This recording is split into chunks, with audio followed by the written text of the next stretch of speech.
नमस्कार प्रिय मित्रों, आप सभी का हमारे YouTube चैनल जीके गुरुजी अड्डा पर मैं शैलेश आप सभी का हार्दिक स्वागत और अभिनंदन करता हूं।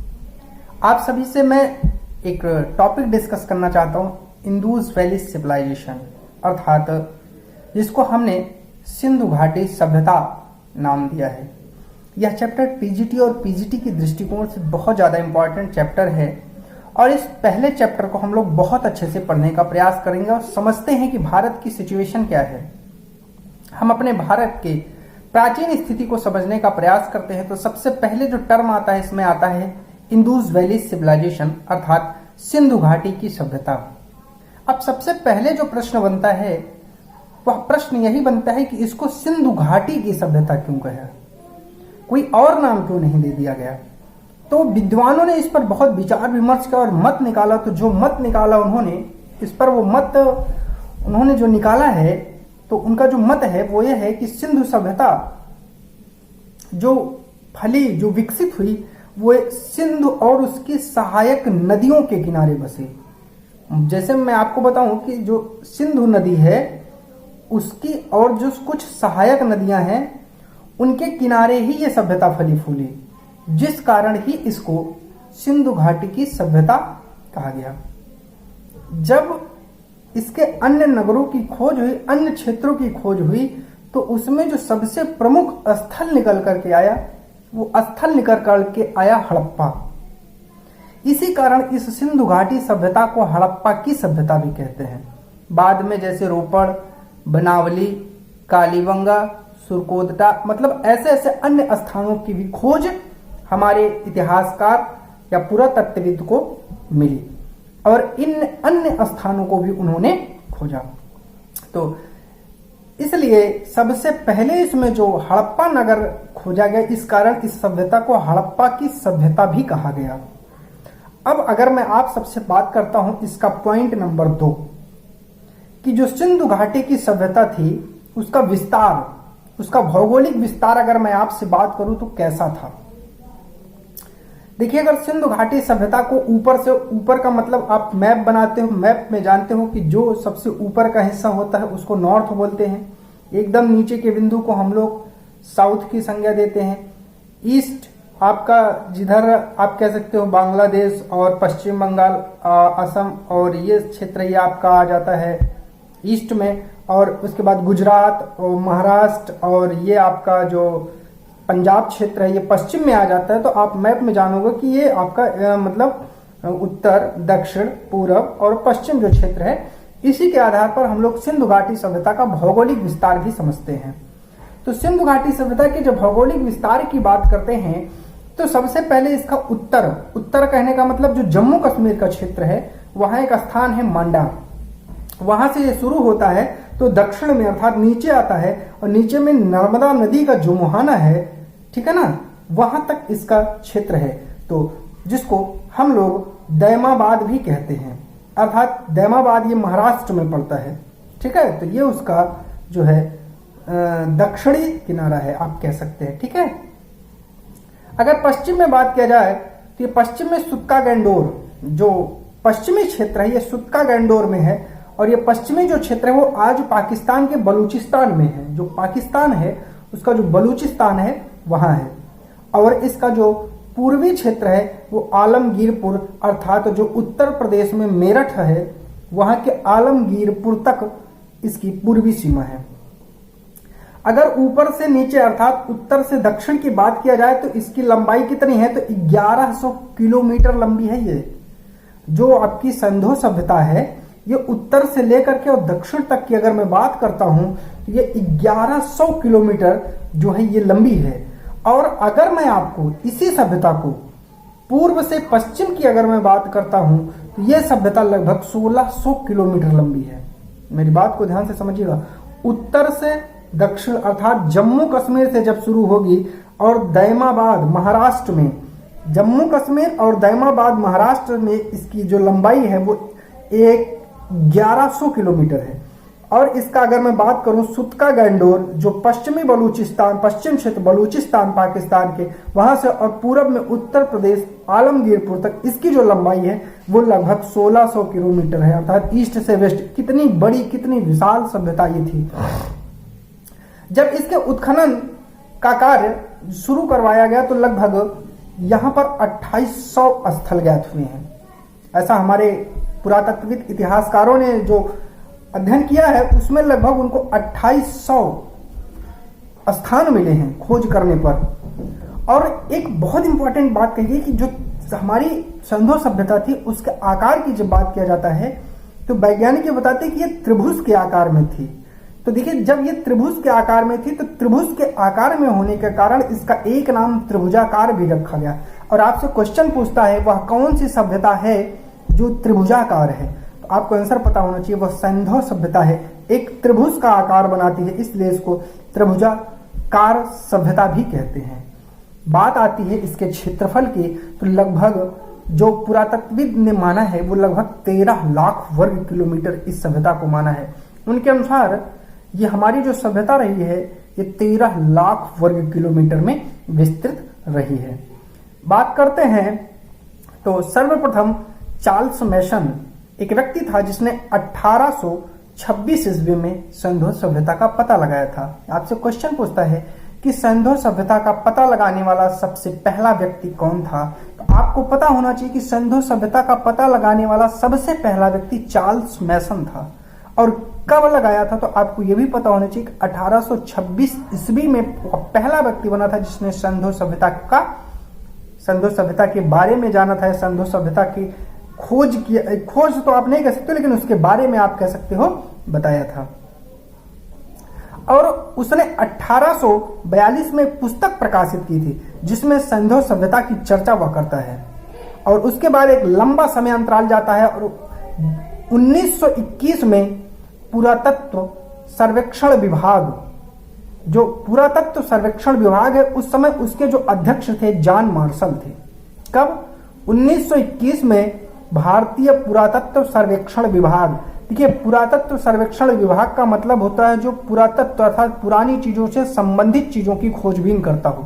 उसके जो अध्यक्ष थे वो थे सर जॉन मार्शल और उनके नेतृत्व में एक पुरातत्वविद का मतलब होता है वह व्यक्ति जो पुरानी चीजों की खोज करे, जैसे ईंट या पुराने लोगों के औजार, कपड़े, अनाज, इन सब चीजों की जो खोज करे उसको पुरातत्वविद कहते हैं। तो दयाराम साहनी नाम बड़ा मशहूर है। जॉन मार्शल के नेतृत्व में दयाराम साहनी ने 1921 में इसके उत्खनन का कार्य जब शुरू किया तो इसका सबसे पहला जो नगर इनको मिला वो मिला हड़प्पा। और सर्वप्रथम जब हड़प्पा की खोज हुई तो इसी कारण इसको हड़प्पा की सभ्यता भी कहा गया। तो आपसे अगर कोई पूछे कि हड़प्पा की सभ्यता इसको किस कारण कहा गया तो इसका जो सबसे पहला नगर खोजा गया वो हड़प्पा खोजा गया, इसलिए सिंधु सभ्यता को हड़प्पा सभ्यता भी नाम दिया जाता है। अगर इसके बाद आगे हम बात करते हैं तो सर जॉन मार्शल के ही नेतृत्व में राखला दास बनर्जी द्वारा सिंधु घाटी सभ्यता का एक और स्थल खोजा गया जिसका नाम था मोहनजोदड़ो। और ये 1922 में, देखिए आपसे क्वेश्चन पूछता है 1921 में हड़प्पा की खोज हो रही है, 1922 में आप कहोगे मोहनजोदड़ो की खोज हो रही है। उसकी जो हड़प्पा की खोज थी उसके भी अध्यक्ष सर जॉन मार्शल थे और किसने किया था? दयाराम साहनी ने। अब जो दूसरा मोहनजोदड़ो खोजा गया उस समय भी अध्यक्ष सर जॉन मार्शल थे, लेकिन व्यक्ति पुरातत्वविद बदल गए, वो राखला दास बनर्जी हो गए। दोनों में 1 साल का अंतर है, 21 में हड़प्पा, 22 में मोहनजोदड़ो। ठीक है। और इसके बाद सिंधु घाटी सभ्यता से संबंधित अनेक महत्वपूर्ण स्रोत, मानव कंकाल, वस्तुएं, अनाज, इन सब चीज मिलते गए जैसे जैसे खुदाई होती जाती है। और एक इंपॉर्टेंट क्वेश्चन यहां से बनता है कि सबसे ज्यादा कंकाल कहां से मिला था? तो बस एक चीज पकड़ लो, मोहनजोदड़ो। मोहन मतलब आदमी और आदमी का मतलब जान लो, जहां आदमी वहीं कंकाल, अर्थात सबसे ज्यादा अगर कंकाल कहीं मिला था मोहनजोदड़ो में मिला था। यह क्वेश्चन बहुत इंपॉर्टेंट है। और जब इस सभ्यता की और जांच पड़ताल की गई तो इससे यह पता चला कि यहाँ पर लगभग चार किस्म के व्यक्ति यहाँ निवास करते थे, जिसमें सबसे पहले भूमध्य सागरी, दूसरा प्रोटो ऑस्ट्रेलायड, अल्पाइन और मंगोलायड। कौन कौन सा? भूमध्य सागरी, प्रोस्ट्रेलायड, अल्पाइन, मंगोलायड। और यहाँ जो सबसे ज्यादा लोग रहते थे वो भूमध्य सागरीय लोग रहते थे।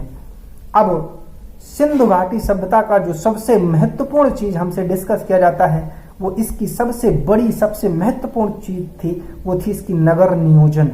अर्थात इसने अपने नगर को इतना सुनियोजित किया था, इतने अच्छे ढंग से रखा था कि आज भी कहीं ना कहीं हमारे देश के लिए वह एक एग्जाम्पल स्वरूप है। आज भी कहीं ना कहीं अगर उस सभ्यता को हम फॉलो करें तो कहीं ना कहीं हमारा जो परिवेश है वो साफ सुथरा और स्वच्छ होगा। तो अगर मैं बात करता हूँ सिंधु घाटी सभ्यता के नगर नियोजन की, बहुत ज़्यादा इंपॉर्टेंट है ये, और इस पर आइए परिचर्चा करते हैं। सिंधु घाटी सभ्यता की नगर नियोजन अर्थात उसका नगर नियोजन स्वरूप कैसा था। अगर सबसे पहले बात की जाए तो सिंधु घाटी की सभ्यता एक नगरीय सभ्यता थी, एक ऐसी सभ्यता जो नगरीय थी। नगरीय का मतलब नगर, शहर से संबंधित आप कह सकते हो, जिसका ज्ञान पुरातात्विक अवशेषों तथा अनुसंधानों से होता है। ये कोई व्यक्ति स्वयं नहीं कह रहा है, वहां जो जो खोज हुई है, जो जो वस्तुएं मिली हैं, इसके आधार पर कहा जा रहा है कि वह एक नगरीय सभ्यता थी। और इसकी सबसे बड़ी विशेषता थी कि पर्यावरण के अनुकूल इसकी अद्भुत नगर नियोजन तथा जल निकास प्रणाली, अर्थात इसकी जो जल निकास प्रणाली और इसकी जो अद्भुत नगर नियोजन क्षमता थी पर्यावरण के अनुसार बहुत अच्छी थी, बहुत सुनियोजित थी, जिस कारण इसको सबसे अच्छी सभ्यता कहा गया। इसमें एक बहुत इंपॉर्टेंट फैक्ट है, इसकी जो सड़कें हैं वो एक दूसरे को समकोण पर काटती हैं। अर्थात समकोण का मतलब आप जानते हो एक सीधी लाइन ऊपर से नीचे और एक ऐसी लाइन, अर्थात वो समकोण पर एक दूसरे को काटेगी। अर्थात यहाँ जो सड़कें थी वो एक दूसरे को समकोण पर काटती थी और लगभग सभी नगर दो भागों में बटे थे। अर्थात एक ऐसा भाग था जहां राजा, शासक वर्ग, बड़े लोग रहते थे, और एक ऐसा भाग था जहां गरीब, मजदूर, किसान, श्रमिक वर्ग, ना कलाकार, आप कह सकते हो बढ़ई, इस सब प्रकार के लोग रहते थे। अर्थात नगर दो भागों में विभक्त था और इसका भी साक्ष्य मिला है। प्रथम भाग जो था वो ऊंचे दुर्ग पर निर्मित था। ऊंचे दुर्ग का मतलब कि वो थोड़ा सा ऊंचाई पर स्थित था, और जो दूसरा भाग था वो थोड़ा नीचे था। तो जो ऊंचाई पर वहां शासक वर्ग जो शासन करते थे वो लोग निवास करते थे, वो लोग रहते थे, और जो निचला हिस्सा था वहां आम जनता जो खेती करती थी, जो कृषक का काम करते थे, वो निवास करते थे। इसके जो दूसरे भाग में रहने वाले लोग थे, वहां रहने वाले लोगों की संख्या ज्यादा थी। जाहिर सी बात है, जहां आम जनता रहती है वहां संख्या ज्यादा होती है, तो दूसरे भाग में रहने वाले लोगों की संख्या ज्यादा थी और पहले भाग में रहने वाले लोगों की संख्या कम थी। तो पहले भाग में आपको पता है शासक वर्ग रहता था, जिसको ऊपरी दुर्ग कहा जाता था, वो थोड़ा ऊंचा था, और जो निचले स्थान पर था उसको निचला दुर्ग कहा जाता था। वहां आम जनता, बुनकर, कारीगर लोग, ये सब रहा करते थे, व्यापारी वर्ग भी रहा करते थे। अब एक बात यहाँ बहुत इंपॉर्टेंट है, सड़कों के किनारे नालियां ऊपर से ढकी होती थी। जो सिंधु सभ्यता थी वहां जो सड़कें होती थी ना, उसके ऊपर एक तो वो एक दूसरे को समकोण पर काटती थी, दूसरी वो ढकी होती थी। आज हमारे यहाँ समस्या क्या है, आज हमारे यहाँ समाज में नालियां ढकी नहीं है, लेकिन सोचिए उसकी नगर नियोजन क्षमता कितनी अच्छी थी कि उस समय जो नालियां थी वो एक दूसरे को समकोण पर काटती थी और आगे जाकर एक बड़े नाले में मिलती थी, और सारी की सारी नालियां जो नालियां मिली हैं वो ढकी मिली हैं। अर्थात ढकी होने से सोचिए वहां आप कह सकते हो कि बीमारियों की जो संख्या है बहुत कम रही होगी, मतलब नाम मात्र की बीमारियां रही होंगी। ठीक है। और हड़प्पा, मोहनजोदड़ो, कालीबंगा, बात करते हैं हड़प्पा, मोहनजोदड़ो और कालीबंगा, यहाँ की जो नगर नियोजन व्यवस्था थी वो एक जैसी थी। अर्थात एक ही प्रकार की नगर नियोजन व्यवस्था यहाँ देखने को मिलती है। अगर कालीबंगा और रंगपुर को छोड़ दिया जाए तो बाकी सब जगह पक्की ईंटों का प्रयोग होने का साक्ष्य मिलता है। अपवाद के रूप में कालीबंगा और रंगपुर है, यहाँ से कच्ची ईंटों का साक्ष्य मिला है। सिर्फ नालियों में ही पक्की ईंटों का साक्ष्य मिला है, यहाँ तक कहा जाता है कि कालीबंगा में तो लकड़ी की नालियों का भी साक्ष्य मिला है। तो इसलिए कालीबंगा में जो घर बनाए गए, जो दुर्ग बनाए गए, वो कच्ची ईंटों के बनाए गए, लेकिन जो कह सकते हो आप नाली थी वो पक्की ईंट की नाली का साक्ष्य वहां से मिला है। बाकी अधिकतर जगह से कालीबंगा रंगपुर को छोड़ दिया जाए तो बाकी सब जगह से पक्की ईंटों का साक्ष्य, हर चीज का पक्की ईंटों का साक्ष्य मिला है। यहाँ से कच्ची ईंटों का साक्ष्य मिला है। यहाँ पर आमतौर पर एक आंगन, एक रसोई घर तथा एक स्नानागार भी मिला है और अधिकांश जो घर थे वहां कुओं के अवशेष भी मिले हैं। अर्थात इस सभ्यता में हर एक घर में कह सकते हो कि अगर 10 घर है तो 8 या 7 घरों में कुओं का भी साक्ष्य मिला था। इस प्रकार से आप संख्या अनुमानित कर लो कि इतनी बड़ी आबादी की जब ये इसका क्षेत्र था तो कितना डेवलप रहा होगा। ये बड़े बड़े भवन हड़प्पा एवं मोहनजोदड़ो की विशेषता बतलाते हैं। बड़े बड़े भवन जो थे वो पता चला ये कितना डेवलप था। हड़प्पाकालीन नगरों के चारों ओर रक्षा प्राचीर बनाकर किलेबंदी भी की गई थी, जिससे वो मवेशी या अन्य हमलावरों से अपनी सुरक्षा भी करते थे। मोहनजोदड़ो में एक विशाल स्नानागार मिला है जो सिंधु सभ्यता की सबसे अद्भुत निर्माण नियोजन माना जाता है और एक बहुत बड़ा अन्नागार भी मोहनजोदड़ो में मिला है जिसे सिंधु सभ्यता की सबसे बड़ी इमारत कहा जाता है। घरों के दरवाजे मुख्य सड़क पर ना खुलकर ये जो है गलियों में खुलते थे और इसका एक अपवाद है कि लोथल में जो दरवाजे थे वो मुख्य सड़क पर खुलते थे, लेकिन अन्य शहरों में दरवाजे गलियों में खुलते थे, मुख्य सड़क पर नहीं खुलते थे। दरवाजे और जो मकान बनाने के इनके लिए ईंट का प्रयोग होता था वो बहुत इंपॉर्टेंट है कि ये लोग जो ईंट बनाने का प्रयोग करते थे वो 4:2:1 की लंबाई में किया करते थे। अर्थात लंबाई, चौड़ाई और मोटाई, 4 की लंबाई, 2 की चौड़ाई और 1 की मोटाई के अनुपात में ये लोग ईंटों का प्रयोग करते थे और ये ईंटें बहुत ज्यादा मात्रा में प्रचलित थी। आज की वीडियो कैसी लगी? कल मैं आपसे पर चर्चा करूंगा सिंधु घाटी सभ्यता के प्रमुख नगर हड़प्पा, लोथल, कालीबंगा, राखीगढ़ी और बनावली, धौलीवीरा, चाहुंदड़ो, इन सब क्षेत्रों पर क्या चीजें मिली हैं, कैसी मिली हैं, कितना इंपॉर्टेंस है, इन चीजों की चर्चा मैं आपसे करूंगा। आज के लिए बस इतना ही। वीडियो कैसे लगा है कमेंट करके जरूर बताएं। वीडियो को लाइक और शेयर करना ना भूलें। अगर मेरा प्रयास ठीक हो तो हमको ज्यादा से ज्यादा मोटिवेट करें ताकि मैं इस प्रकार की वीडियो आपके सामने ला सकूं।